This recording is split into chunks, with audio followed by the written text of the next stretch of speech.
Welcome to Dreamed It, Then Real Lifed It, the podcast where we dive deep into the journey from vision to reality. I'm Kelly Jackson, your guide on this path of self-discovery, transformation, and intentional living.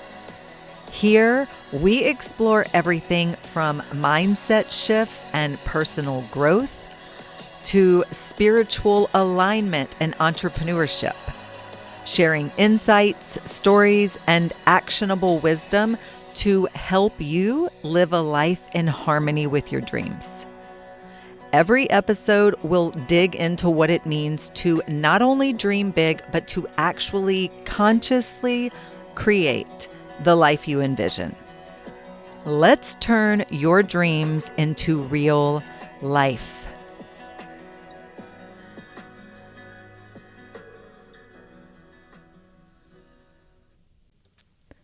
Autumn is a season of reflection and release and renewal. Trees don't cling to their leaves out of fear. They let them go. And maybe that's the lesson that we're here for. How to release with grace, how to find beauty in endings, and how to trust what's coming next. Today, we'll explore the art of letting go from every angle: emotional, psychological, energetic, and practical.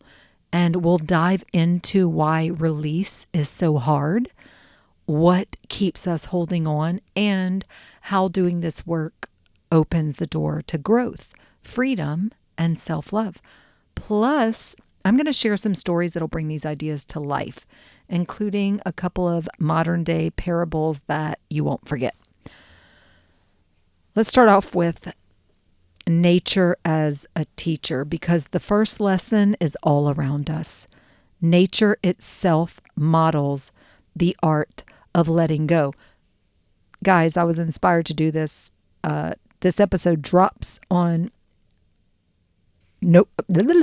September, pardon me. This episode drops on September 22nd, which is the autumn equinox, the first day of autumn. That's why I was inspired. This one kind of wrote itself. You know what I mean? It's the first day of autumn. It's about letting go. Like, it just makes sense.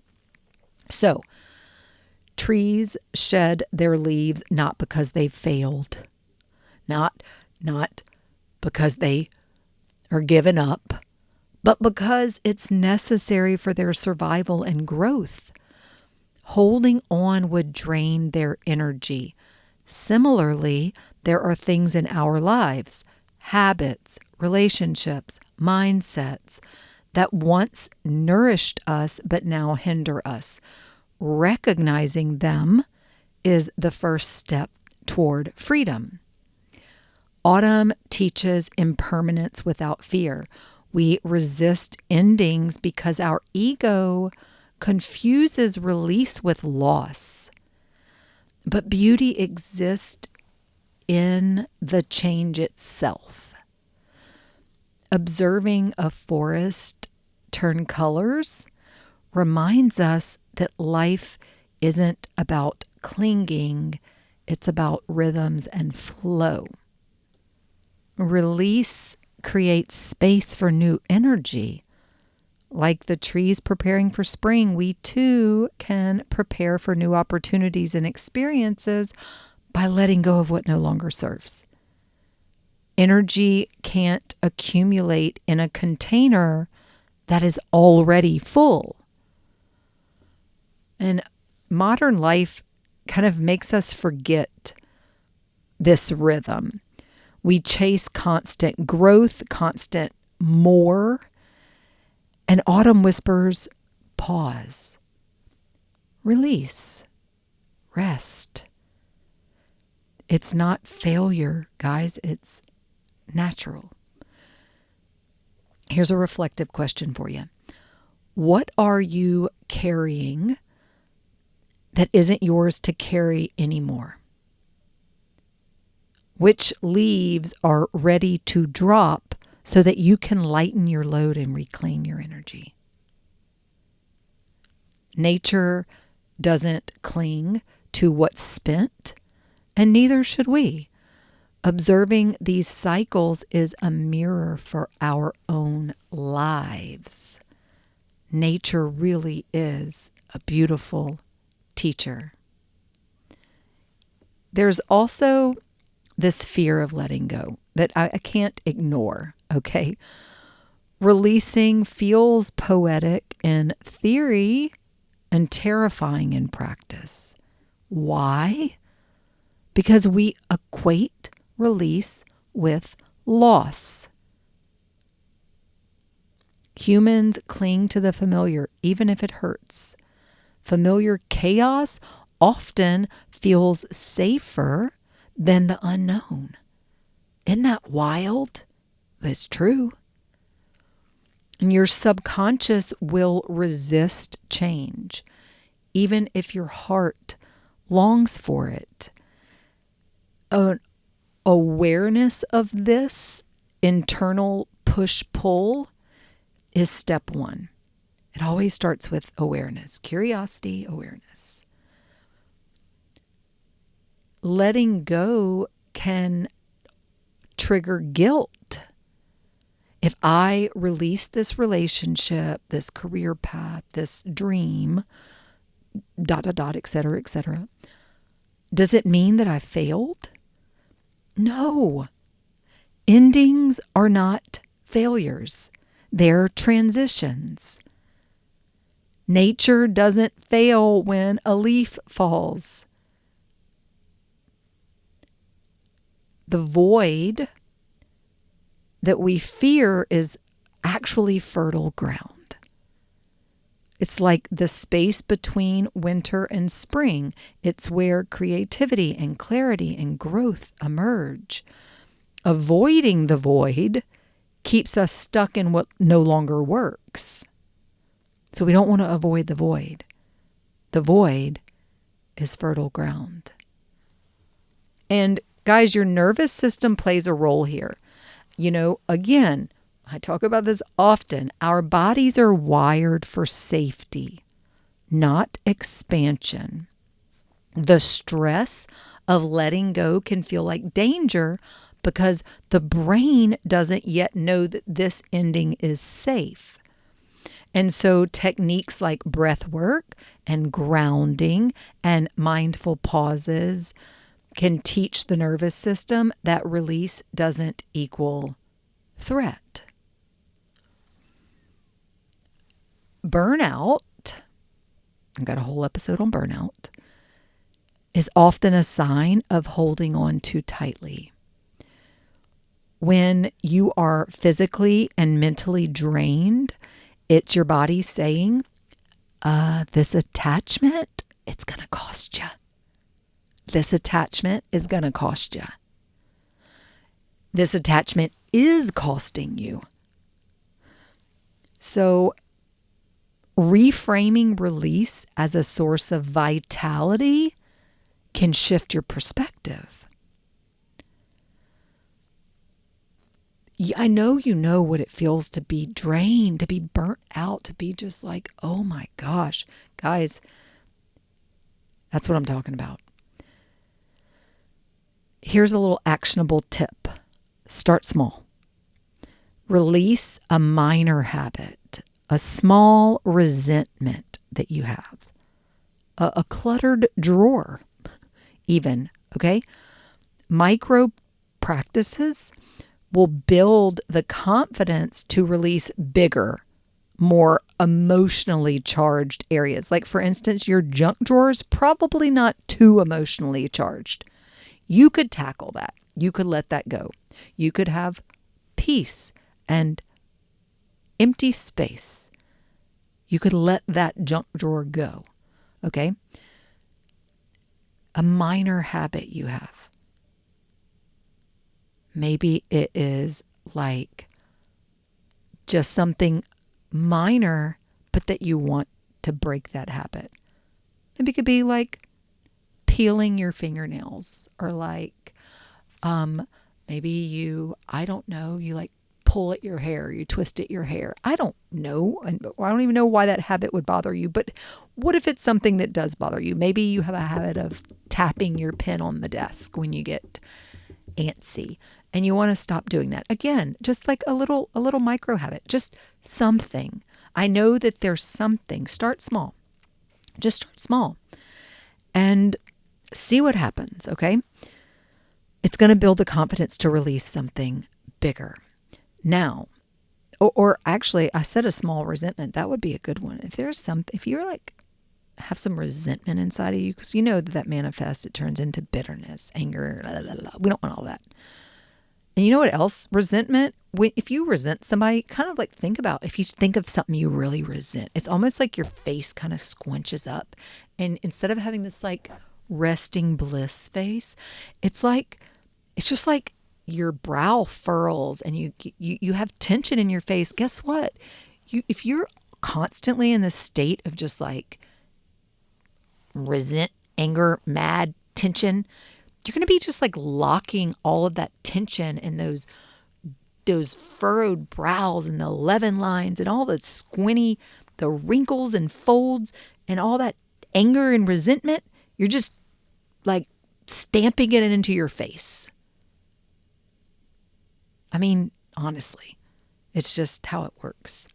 So maybe you let go a little small resentment and you look a little lighter. You look a little freer. You feel it, obviously, but also you look it. Okay? The attachments are costing you more than you think. It really does manifest in your physical body, guys. I just want you to know that.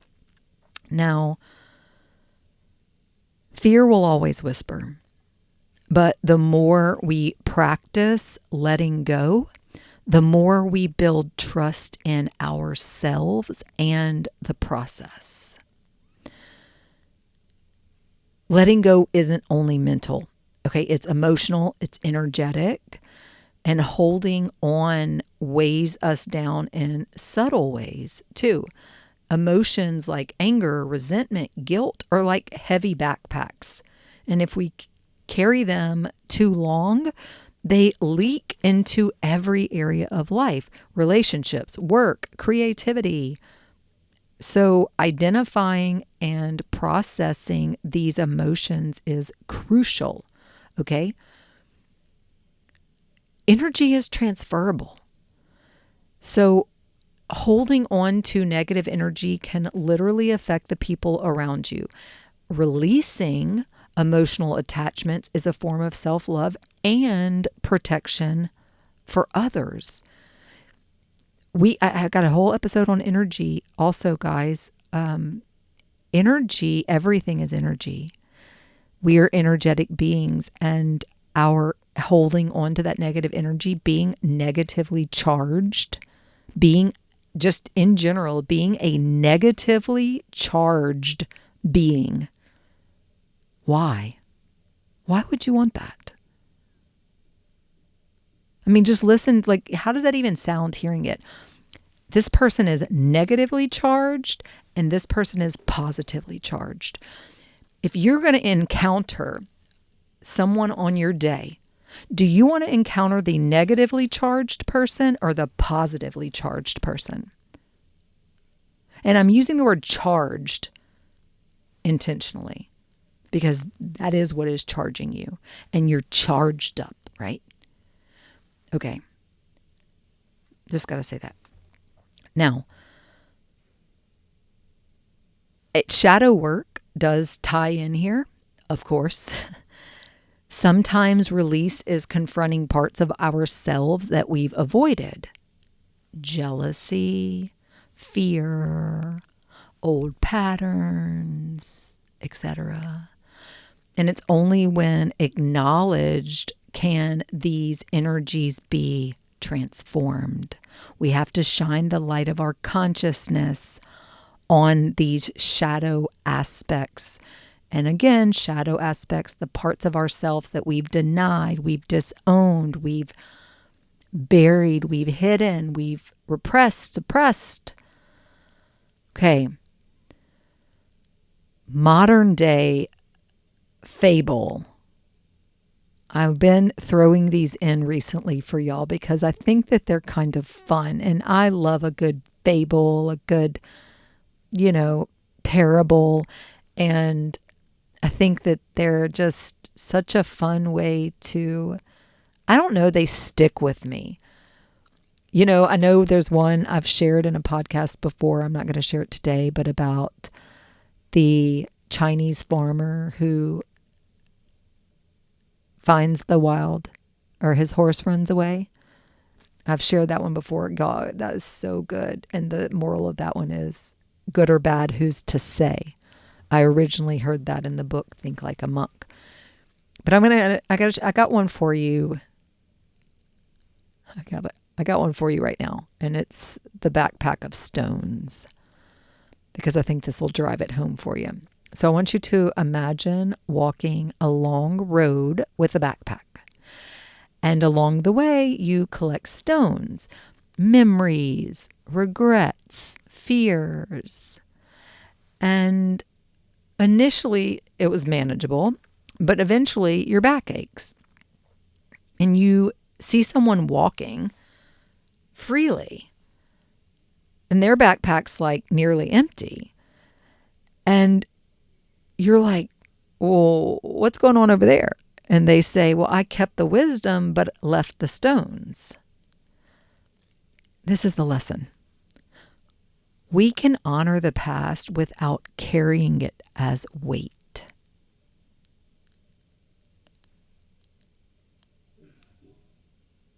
Common sense isn't always common practice. I know that might sound simple, but look how many of us aren't doing that. Look how many of us are literally weighing our backpacks down with every single stone. And we're not letting any of them go. We're just filling it, and we're carrying it, and it's heavy, and it hurts, and it's weighing us down, and it's slowing us down. You can keep the wisdom and leave the stones. You can honor the past without carrying it as weight. Okay? Now, breath work, journaling, expressive movement. These are all practical ways that you can release energy. Free ways. Guys, breath work, freely accessible to you. Anytime. Your breath is the only thing that is with you. The first thing you take when you enter this world, it's the last thing you take when you leave this world, is your breath. And it's with you every second, every moment of every day. It is freely accessible. It is the key to regulating your nervous system. The breath is magical, and it's freely at your disposal. I don't know. I just got to keep saying it so you can keep remembering it. No matter where you are, you have your breath. You can always return to your breath. Always, always, always. You can be all by yourself. You can be in a place with 10 million other people. You always have your breath. Doesn't cost a penny. It can be middle of the night. It can be early in the morning. It can be the middle of the day. You can be in China. You can be in the United States. You can be in Antarctica. It doesn't matter. You got your breath. It's always with you. It's always with you. And so often we forget. It's right there. Right there. Your breath. Journaling. Guys, journaling, a scratch piece of paper, find a pencil somewhere, journal. Ideally, get a sacred journal that you will keep with you all the time, but you don't have to have one to journal about something. Do it on a scrap piece of paper, something you already have laying around. Expressive movement, again, freely accessible. You can do it, maybe not any time like breath work, because you can literally come back to your breath in any environment, in any situation. You always have your breath. Expressive movement, well, you might not be able to do that when you're sitting in a classroom getting ready to take a really hard exam. You can come back to your breath. You might not be able to like get up and dance, but there's a time and a place, and it's freely accessible to you. And guess what? It's a practical way to release energy. Even 5 minutes of intentional release daily compounds over time.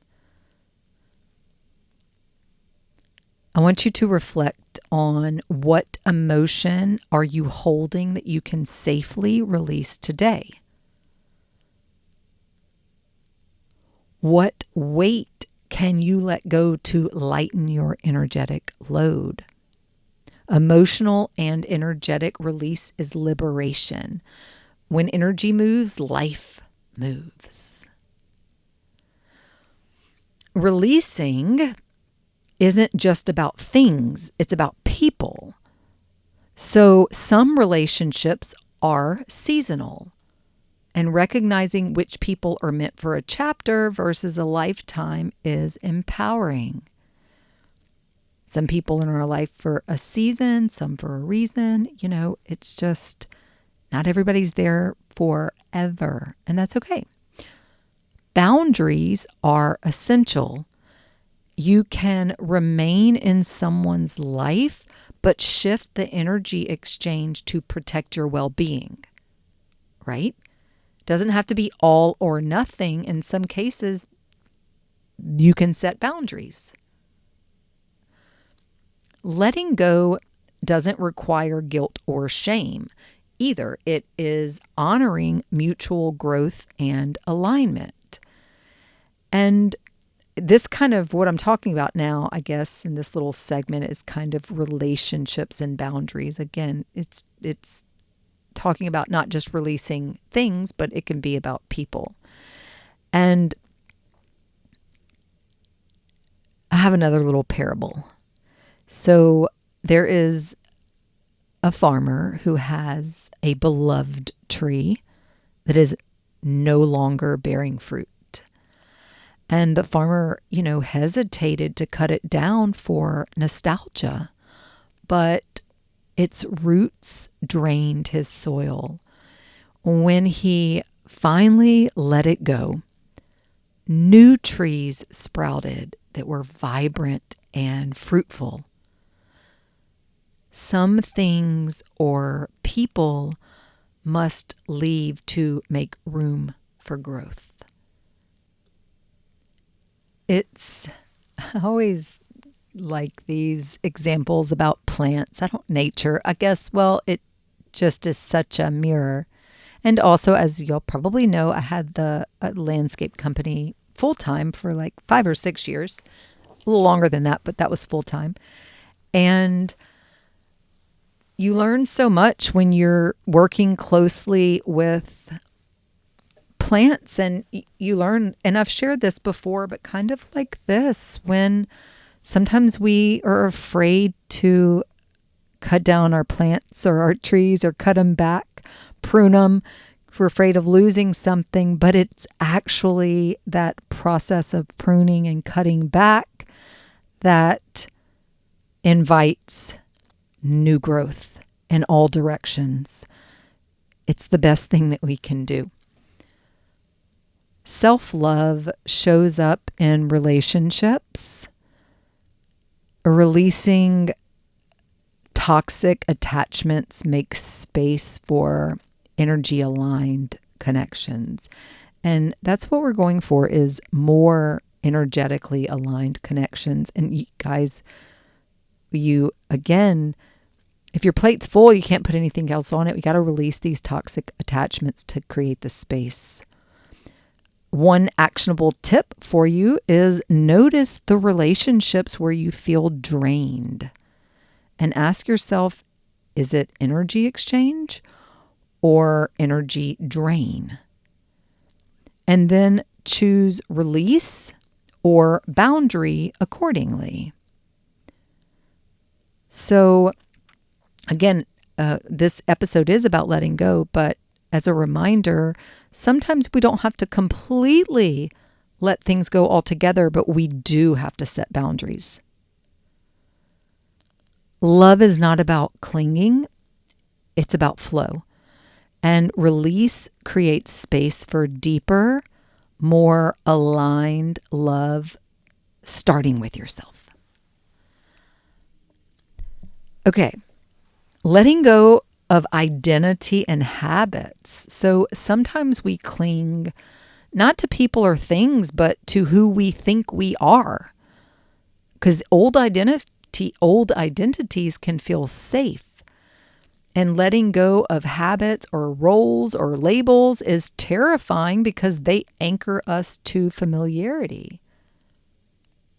Transformation requires shedding layers. We don't abandon ourselves, we evolve.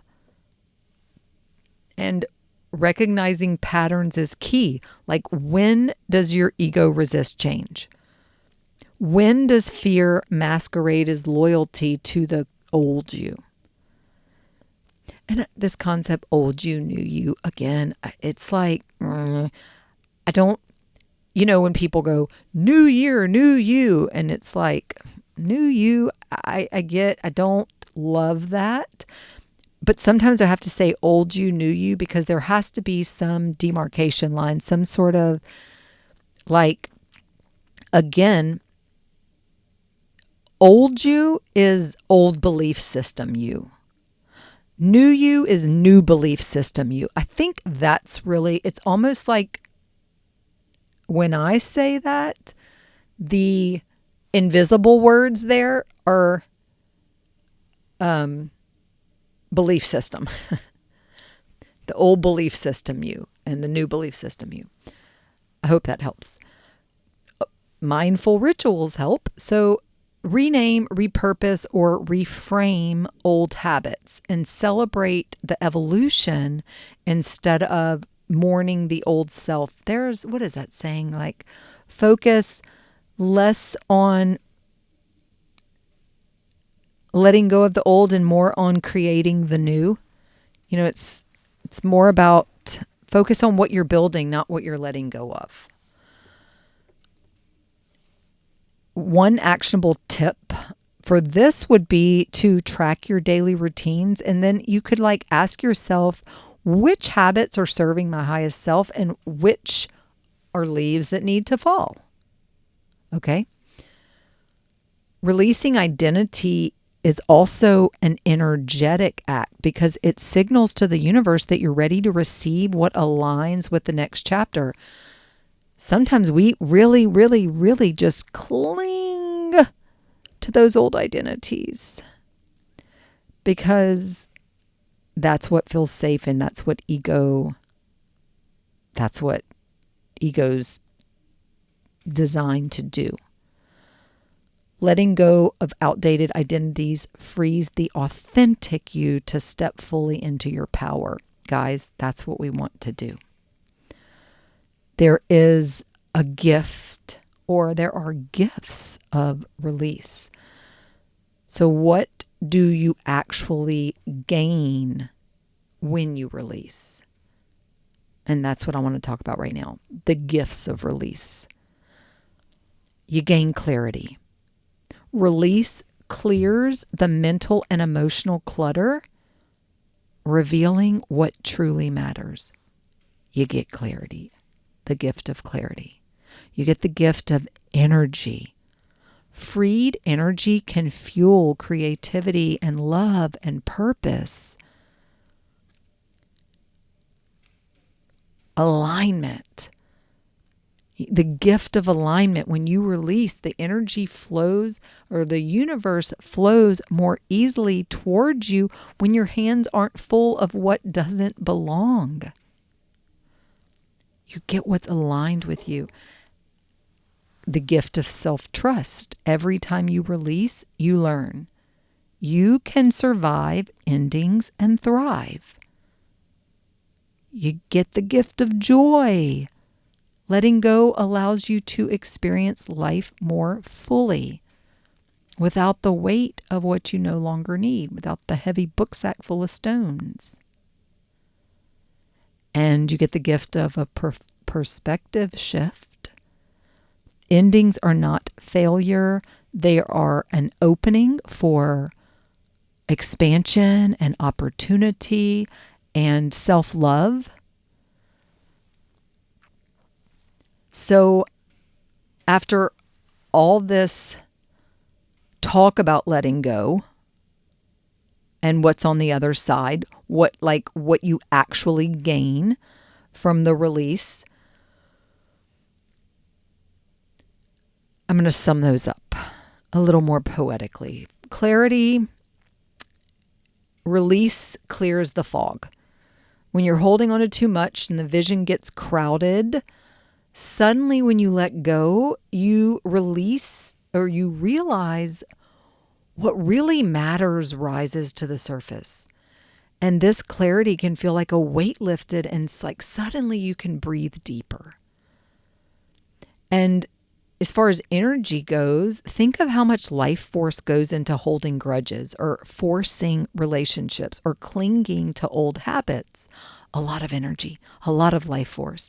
And when you release, that energy returns to you. It's like money back in your wallet.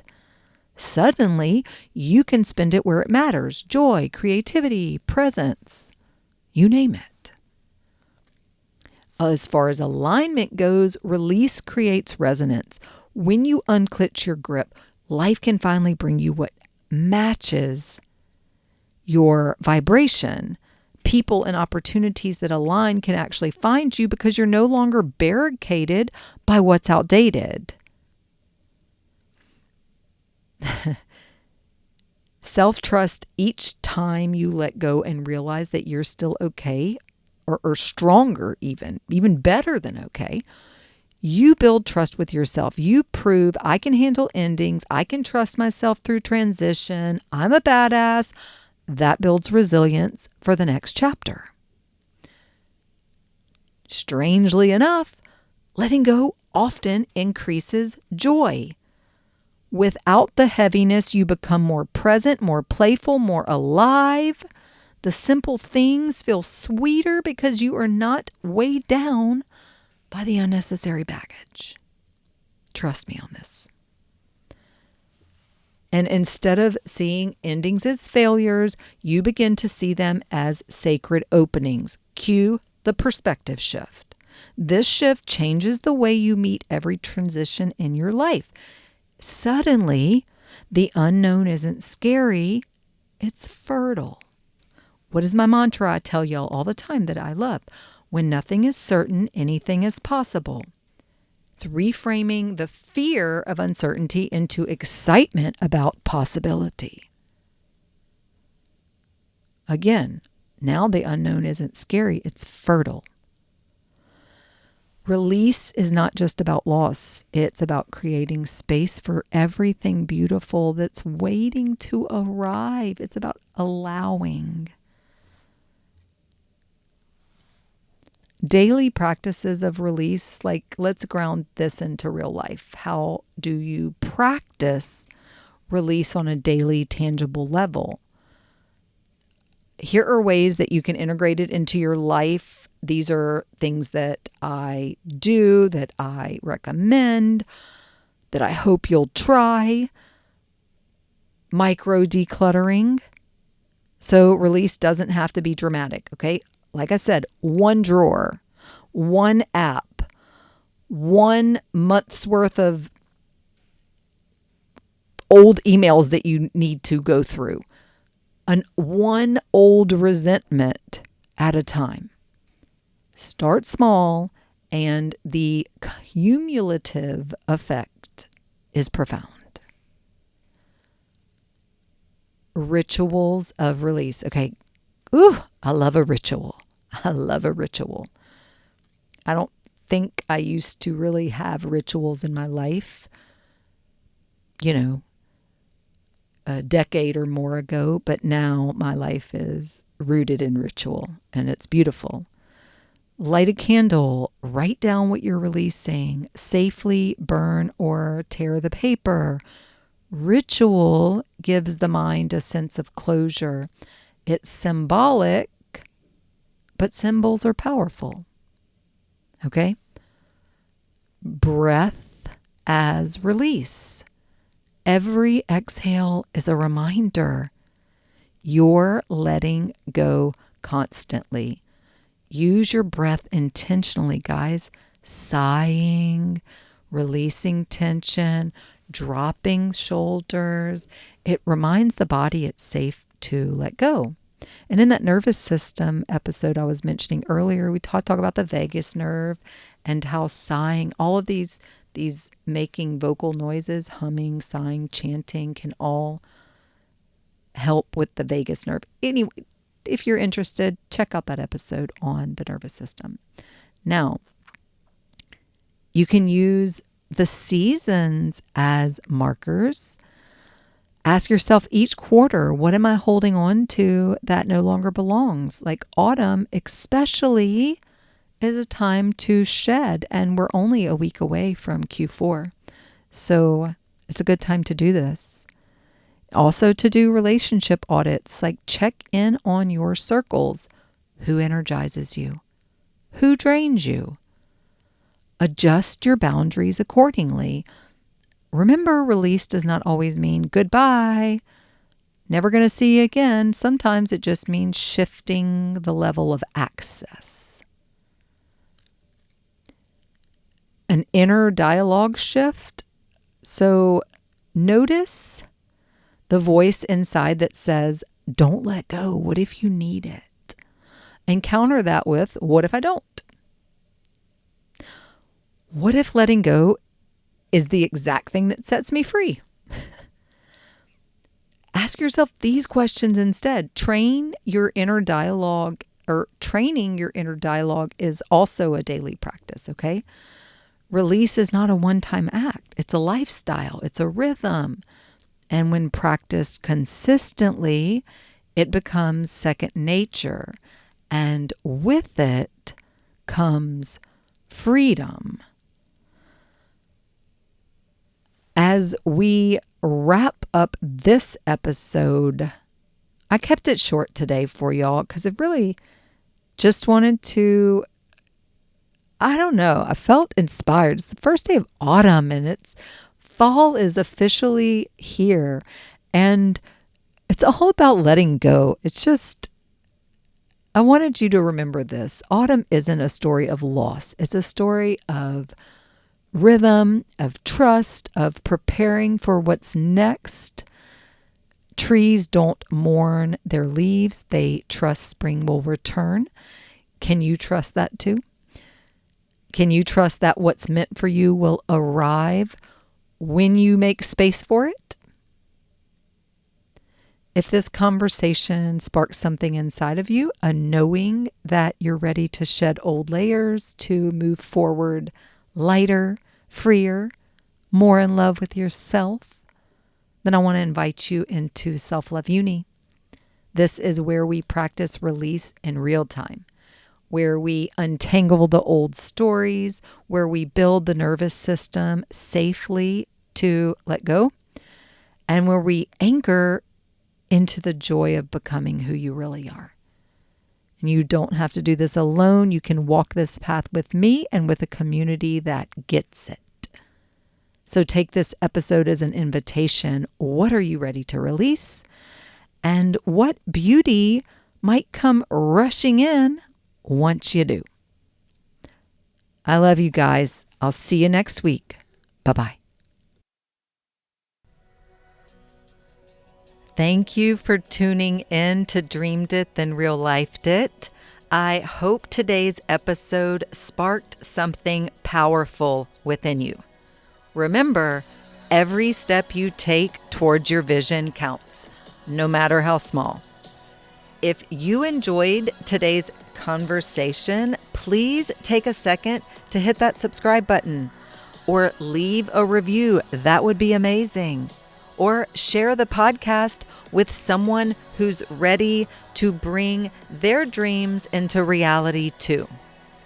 And if you're looking to dive deeper, connect with me on social media at Dreamed It, Then Real Lifed It, or at BE_what you want.